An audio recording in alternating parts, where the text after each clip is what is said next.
Hi, how are you? This is crazy. I thank you so much for doing this. Thank you. I'm happy to. We should also explain how all this came to be. But yes, I'm happy to be here. Yeah, it's literally a month from today. Is it exactly a month? Yeah. Yeah. Well, I feel like that's a good time. I feel like things take so much longer these days, so I'm glad we can make it work so quickly. No, your team was on top of it. Do you want me to explain what happened, or do you want to explain? Please, you go. Okay, so I purchased one of the 5-minute Zooms that were for the con that got canceled, that you couldn't make it to, and my family bought tickets and then gave me all the tickets so I could have the time with Danielle alone. And I asked her, and she was so gracious and said that she would. She told me who to connect with, and here we are a month later. So I can't thank you, and I just want to let you know before we get into the questions I had, how many comments and messages I've gotten, just that it's kind of around mental health as a whole, right? And just how much it means to everyone that you're willing to sit down and talk about it, and just because we don't as a society.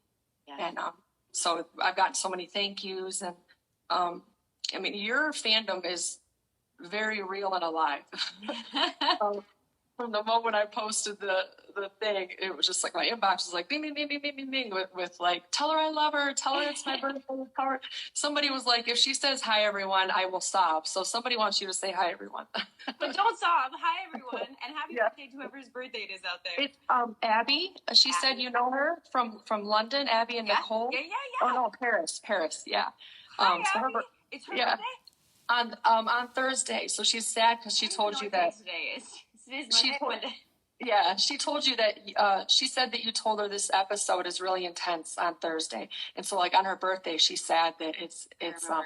Yeah. Tell her I'm sorry. I'm sorry to everyone. I'm sure everyone's feeling it this season, but emotional roller coaster. But yes, happy early birthday, Abby, and I'm sorry for Thursday. Well, and I mean, we're so early into this season, but it's so just you're acting. Wow, like you have been the way you can bring our emotions into Maya, because we're seeing, Maya's always been kind of strict, stern, right? The athlete who's got to get things done and in her way, but we're just seeing such a different side of Maya, and it's just an attribute to your acting. I mean, phenomenal. You've been so amazing. Thanks so much for saying that. And of course, we're talking about mental health, which is obviously what Maya's going through. Yeah. I go through it too. Yeah. We all do. It's just weird knowing you as a character and now knowing you as a person, trying to keep those apart. So yeah, it happens to my friends sometimes too. Or on set. Yeah. They're like, do you mind if I call you Maya? I was like, call me whatever. That's so funny. Yeah. So I had to write down the questions because I'm so nervous. So if I look away, I'm sorry. Don't even worry about it. Look whatever you need to look at. Go for it. And I'm new to interviewing, so you're only my second interview. And I saw being who it is, like that it's you. My family has been like, this is your only second interview, and you landed her like from station 19. And I'm like, she was just so kind enough. I didn't expect you to say yes. So you were so kind, and just to make add on to what you said and how this came to be. Your family didn't just buy you the tickets. They were on the 5-minute Zoom with you. And I was, for anyone that was on those 5-minute Zooms, I was trying to, it was 5 minutes total or 15 minutes, like 5 minutes each person? 5 minutes total, yeah. And I had talked for most of them. And I was like, okay, wait, I need to ask the other people in the Zoom, what questions they have. And everybody's like, we're actually here for her. And I was like, this is so amazing. This is so beautiful. Your family, you're so loved. Your family loves you so much to show up like that. So that was a beautiful thing to see. So I was like, yes, let's do this. I know, you put your arms up. You were like, yes, this is so cool. So it was. So one of the many things that the fandom, right, loves about you is your bubbly personality, your zest for life. So what do you do to fill your tank? What do you do to keep that positive outlook, that keep yourself level? What do you do? What are your go-tos? I don't know. Sometimes this question, I'm like, sleep is important. Surrounding yourself with friends that I could just go and have dinner with every once in a while, and kind of vent, and having those friends you can vent with. A big thing, kind of my circle of friends is do you need to vent right now, or do you need advice? Asking before those conversations happen. I think letting things out, journaling is a big one. Sometimes I think our biggest hurdles or biggest issues are just getting stuff out of our heads. in regards to that. Exhaustion wise, if that's what you're saying, it's like refill my tank. It's sleep and trying to find times to do little things, whether it's meditation or working out, like really lifts me up, and like just getting a workout on. But I'm I'm a person that, which I know there's a lot of people that aren't like this. I'm very much kind of like my tank gets filled by talking to people and like engaging with people and like stuff like this and things with the fans. Like I really, someone like Stefania's like, you get recharged from it. And I do think that's a little bit of what as much as it is, I should say, to like talk to so many people and try to like give as much attention as I can to everyone and like my time, like it really does, I don't know, recharge me to be able to do that and to talk to people and to get to know people, and inspires me and excites me. So I think that answers that. No, it does. And it's great because, you know, so many people on Twitter, they'll like worry. They'll be like, are we exhausting her? You know, because you do, like, you stop for every person, you stop for every picture, right? And we see so many people in Hollywood who don't, that, you know, they just keep walking. And so people are so worried that exhaust you. And they're like, they'll be like, don't tweet to her today. Don't hashtag her today. We want to give her a break, you know, because they just care. We care so much about you. So that's good to hear that you get charged from it. That's so sweet. I do get recharged. I think I sometimes just put too much pressure on myself. I would say the only thing I can add to like what they're saying is like, I do get like, I try so hard to be on top of everything that sometimes it's just, there's only 24 hours in a day. But in regards to like talking to fans and engaging, like this is the stuff I love. If I could just sit and just talk all day with you and all the fans, it would be great. So that's awesome. Yeah. You've helped so many people work through difficult times in their life, just, you know, by being who you are, being there for people, and even just watching you, you know, evolve in your career and things like that. Is that an overwhelming feeling? You just kind of said that you feel pressure. So how do you deal with that? Like, does it get overwhelming when people come to you and say, oh, you helped me through A, B, and C, or you've helped me get out of this place? Is that a weird feeling? It's not a weird feeling.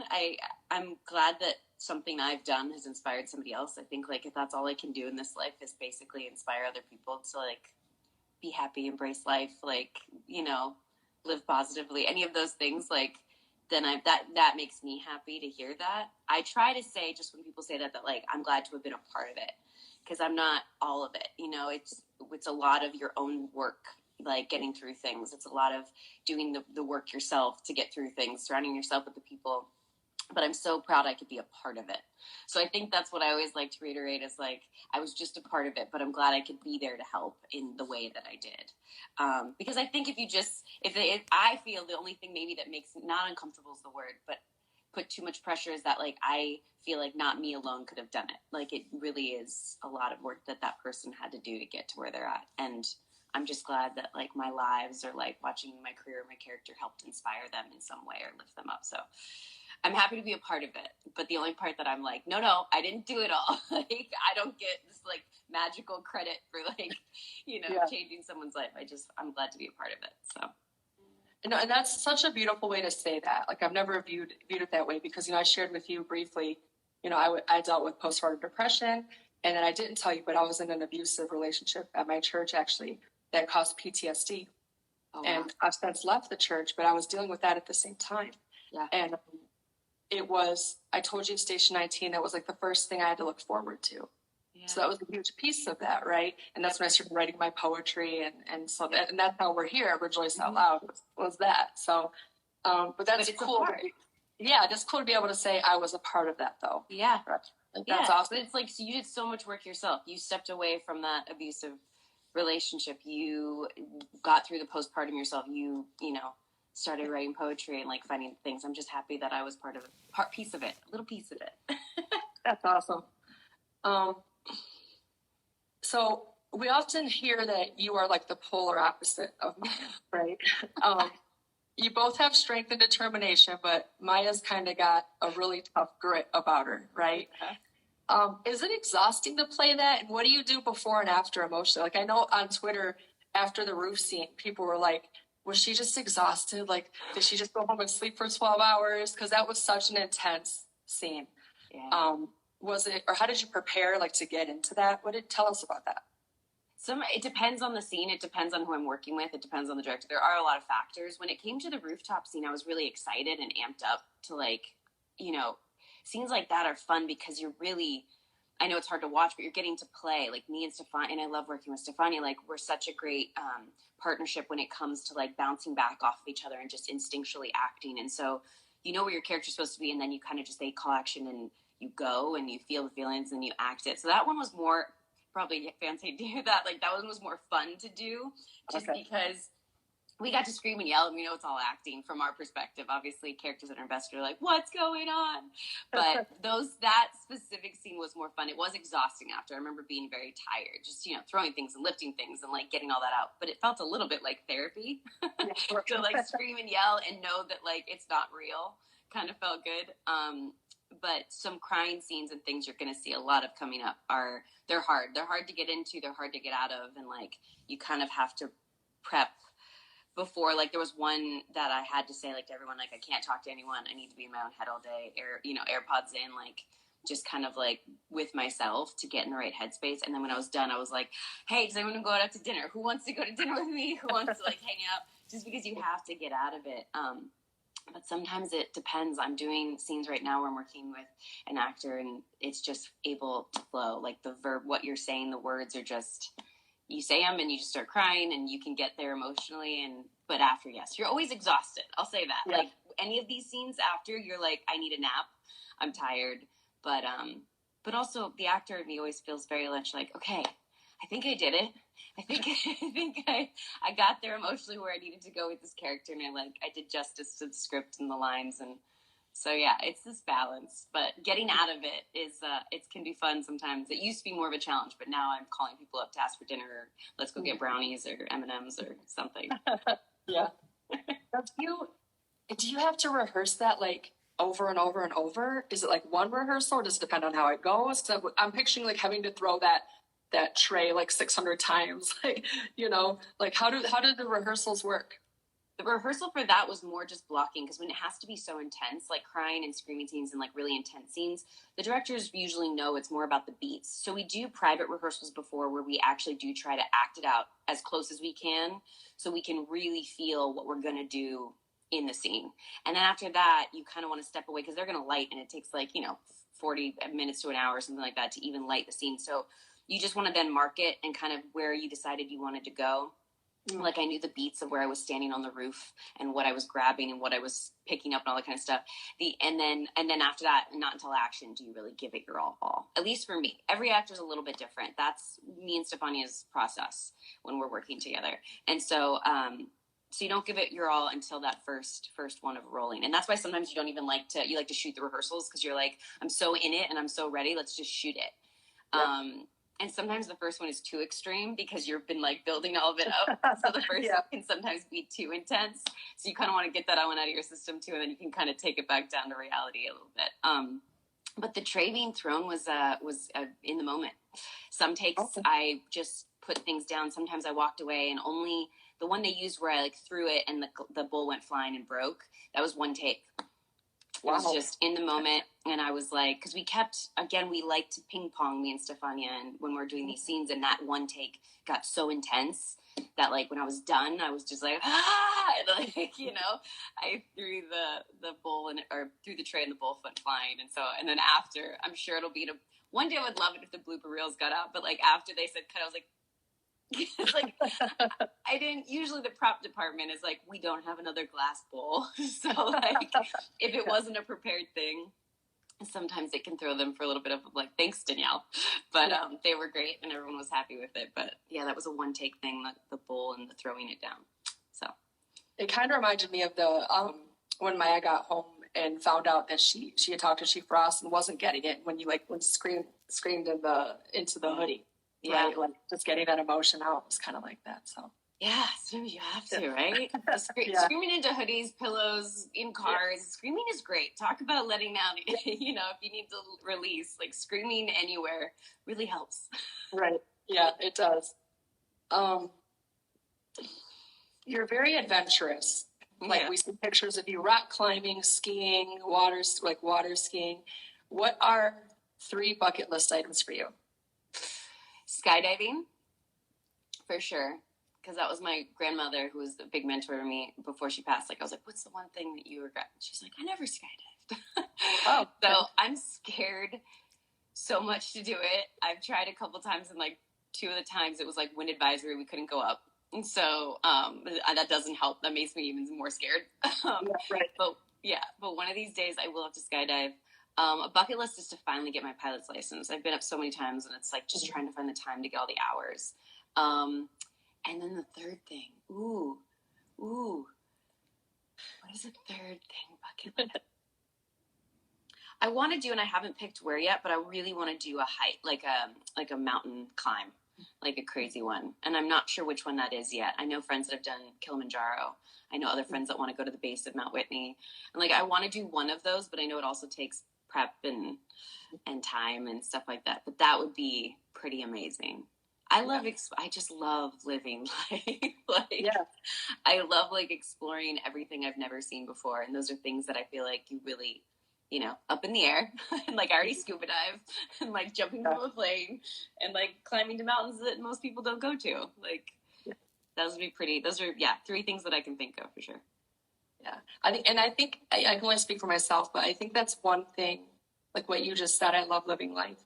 I think it comes across just in everything you do, and because I remember, my mom, she didn't really understand, like when I was in a really dark place before I started coming back up.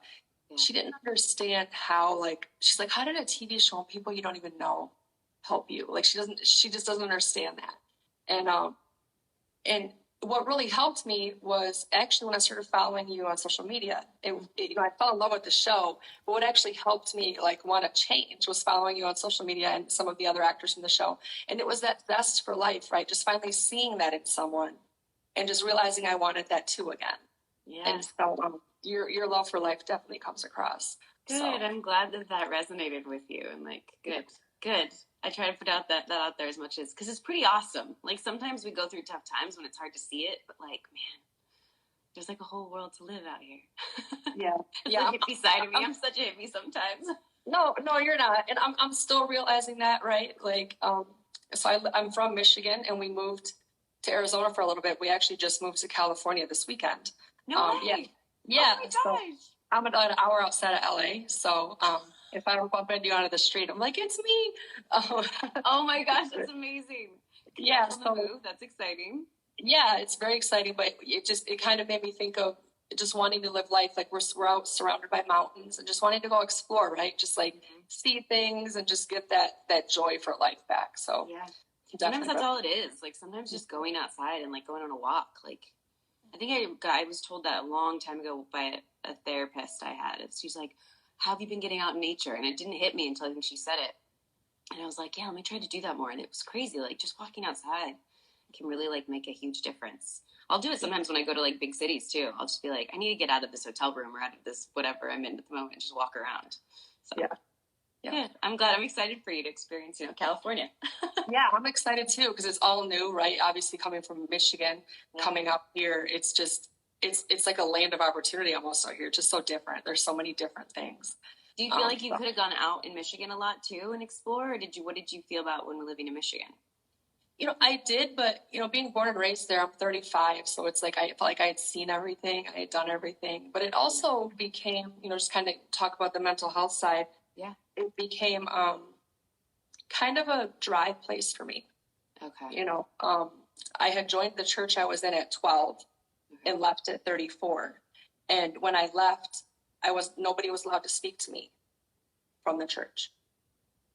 And so that was the only family I had for 21 years. And my personal family is just me and my mom, my husband, and my 2 sons. Mm-hmm. And so you take away a church of 700 people, that's all I knew. Yeah. It's like everything was taken from me. Yeah. And then having the postpartum depression, trying to just get up every day, right? Which I think our society needs to focus, women's health in particular, needs a reform quite a bit. Yes. We don't talk about it because if you do, you're kind of shamed and, so we need to empower women more. No, Danielle's not 35. I am sorry. Somebody's like, 35. I'm close. I'm 34. Yeah. But no, I don't know where I was, but, oh my God, wait. The last thing you just said was, about women's mental health, like just women's talking about postpartum depression and talking about women's health in general. And like, I do think that mental health, as you said, is such a thing that it feels like I'm lucky to be in California where it feels like, or at least Los Angeles, where it feels like it's very openly talked about. Everyone I know has a therapist, and everyone I know, like, we talk about our mental health and stuff like that. But you realize that outside of LA or cities that really kind of feel more like this, like, it's not really talked about. And like you said, there's always a lot of anything that's someone said, it doesn't necessarily pertain exactly to this, but it's been playing in my head over and over. As I did this film festival, and one of the women of the board and one of the curators was like, what people don't know they fear, and what they fear they get angry about. And I feel like that can kind of wrapped up in like this whole thing of like, people just don't know it, so they're afraid of it, and no one wants to talk about what they're afraid of because it makes them feel uncomfortable. And I think that's the problem and then women feel so much shame around it. I know women that have gone through postpartum, and they still don't know fully how to talk about it or what exactly they were going through. So I have to say to you too, like, the fact that you came from losing 700 family members, essentially, which is what that was to you, and going through postpartum, and look at where you're at now. Like, congratulations. Like, that's a huge accomplishment. Yeah. Thank you. Yeah. And you're right. I mean, it's to the point where we don't talk about it so much to like, it took them about 4 months to diagnose me with it. Yeah. And then they told me that I actually had postpartum anxiety, which I had never heard of before. Neither have I. Yeah, and they said that it's actually more common than postpartum depression, but we tend to label it postpartum depression. And so I had like crippling anxiety that would just come over me any moment, and I couldn't control it. And so dealing with both. And then the church that I was in, counseling and therapy was actually like forbidden. Like, you weren't allowed to do it. It was looked down on because it was like, I've heard of this before. If you have a relationship with God, that should be enough. Like, you shouldn't need therapy. And so I saw a counselor for 6 years, but every time I would hear that, I would feel shamed in my church, right? Like, I shouldn't be doing that. My faith isn't strong enough. I need to pray more. Because that's what it always was, is like, you should pray more. And so I'm also on a journey of like refinding my faith. Like, what do I believe? Because it's like I left this place, that's all I knew. And so that's part of my journey too, is just like spirituality, finding out what's right for me and my beliefs. So yeah, you're basically reassessing all your identity. So much of it has changed. Yeah, one of the poems I'm going to send you talks about that, about refinding my identity and stuff. So yeah, it sounds like you've done a great job of it, though. Thank you. What advice would you give someone, like if somebody came up to you right now that they were in a dark place? What advice would you give to them? I would give a lot of tools that at least help for me. If they're in a dark place, there's some that have come to me, and if they're really, it seems like very, very, very much like in a dark place right there, I'm like, are you okay? Do you have like that worries me when it's like, are you at rock bottom? Talk to me. Like, do you have a support system? Do you need help? Like, those things would be my first, depending on the level of where they're at. If they're just mentally, you're just not there and you're depressed, like, try to give tools. Like, I always feel like I sound like a broken record, but I guess that's a good thing to kind of always be putting things out there, whether it's the journaling, finding things that make you happy, if that's a television show or a book, going outside, being with nature. I always try to say when people are in a good headspace to try to like write down the things that they love about themselves. The things they're proud of when you're in a good headspace, so that which is hard to do because no one knows when they're going to be in a negative headspace. You're just in one and you're like, how do I get out of this? But sometimes like really writing things down that make you happy or that you love about yourself when it comes to self-care and self-respect and like try to look at those. So then when you are in a dark space, look at those things and try to remember like, oh, this actually makes me happy. Let me go do this, and kind of do it as like a checklist of like, can these things help? And also I say to some people, like, sit in it for a second. Like, sometimes you just have to sit in it. And that was like, someone gave me permission. One of my therapists gave me permission at one point. I don't have more than one. I've just over the years. You have like 6 therapists. Yeah, I'm like, I've got 5. No, I'm kidding. I just have one.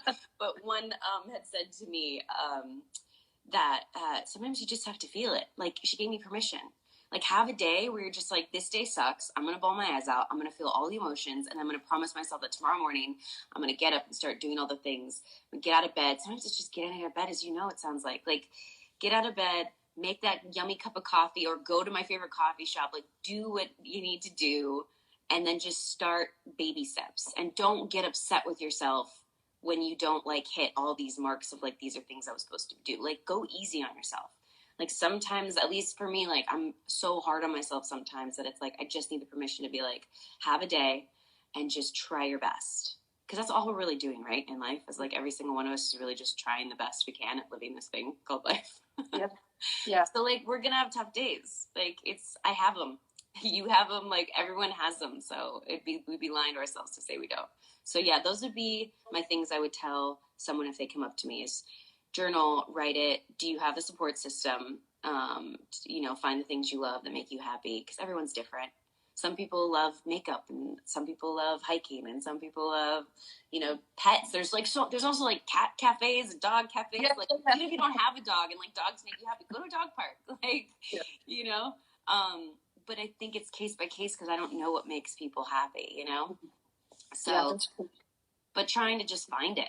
But if everyone that's in a good headspace today can take a piece of paper and just write down the things that make them happy, or the things they love about themselves, or things that can lift their spirits up, and write them down today while they're happy, then hopefully that piece of paper will be there when they're feeling low.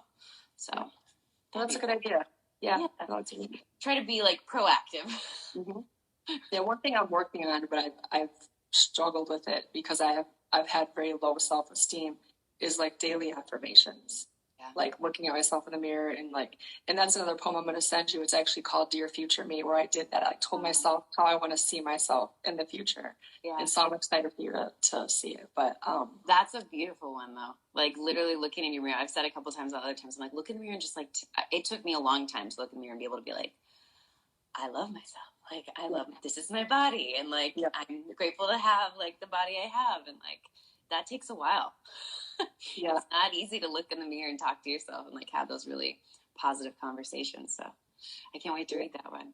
Thank you. I know I've actually lost 166 pounds, and my mom makes fun of me because I still buy the same size clothes, because I still see myself 166 pounds heavier. It's like the one where you said, like, I love my body. It's like appreciating you were strong, you worked hard, you lost that weight. Now appreciate what you see, like what's in front of you, right? Yeah. So, yeah. I want to say congratulations in the sense of like, that's something you wanted to do. Like, I hate the stigma of people always feeling like they have to lose weight. Like, love your body as it is, but it sounds like that's something you wanted to do, and I'm glad that you've been able to do that for you. Well, because I knew I wanted kids, and I wanted to be able to like not be exhausted from playing with them, because I was carrying around so much extra weight, and for me it made me tired and hurt my body, and so I wanted to be able to just run around with them. Yeah, that makes complete sense, and I love that you've done that. Thank you. I know you're on a very strict time frame. We have like 2 minutes left. I wrote down a whole bunch of names of people that wanted me to say hi to you, so I'm just going to read them really fast. That is so beautiful that you're like, I'm going to spend this time to make sure that everyone else gets out there. Okay, yes, I'm listening. So I'll read it really fast. Logan, and I'm supposed to tell you that he yelled it at you. I don't know why. The cardboard cutout twirlies.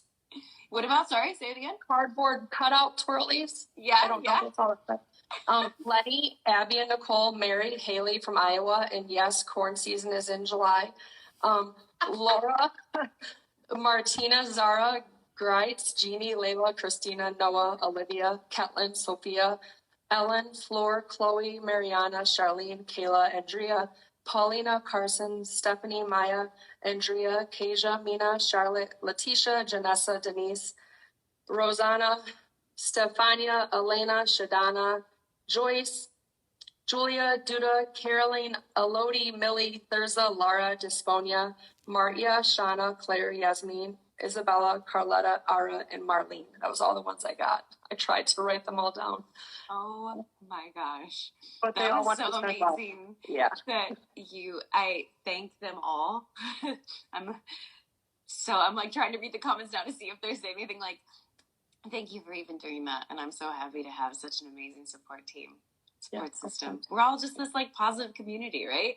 I mean, I think that's what was so beautiful when you came to me. You're like, I'm all about positivity and mental health and positive mental health. And like, and I'm like, if we could just put more of that out into the world, let's do it. And I think this like community of people we've all talked like, I mean, so well, that's actually real quick. I know you have to go, but that's what actually drew me to you was, my dad left when I was 11 months old, and that created like rejection. And I was looking for family in my church. And it was like one of the first tweets I read from you after I left my church was, "You all are my family." And then seeing that you actually try to include everyone, like you don't just use that word, right? Yeah. That just like filled my heart more than you ever know. So that makes me so happy. It's true. I hope you feel it. I really hope you feel it. Because I do really look at this as like one big family. Yeah. All over the world. You know? Everyone's connected now at this point, so it feels pretty special. I'm so happy you're a part of it now. Thank you. Thank you so much. And thank you so much for today. I know you wouldn't let me pay you, but if I could, I'd pay you millions of dollars. Absolutely not. No, I'm glad to be here. I'm glad to be a part of this. Keep doing all the amazing work you're doing. I love your poetry. And I'm so happy to be here. Thank you so much. Thank you. You have a great day. And we're so excited for what's to come. Same. All right. Thanks. Bye-bye. Bye. Mwah.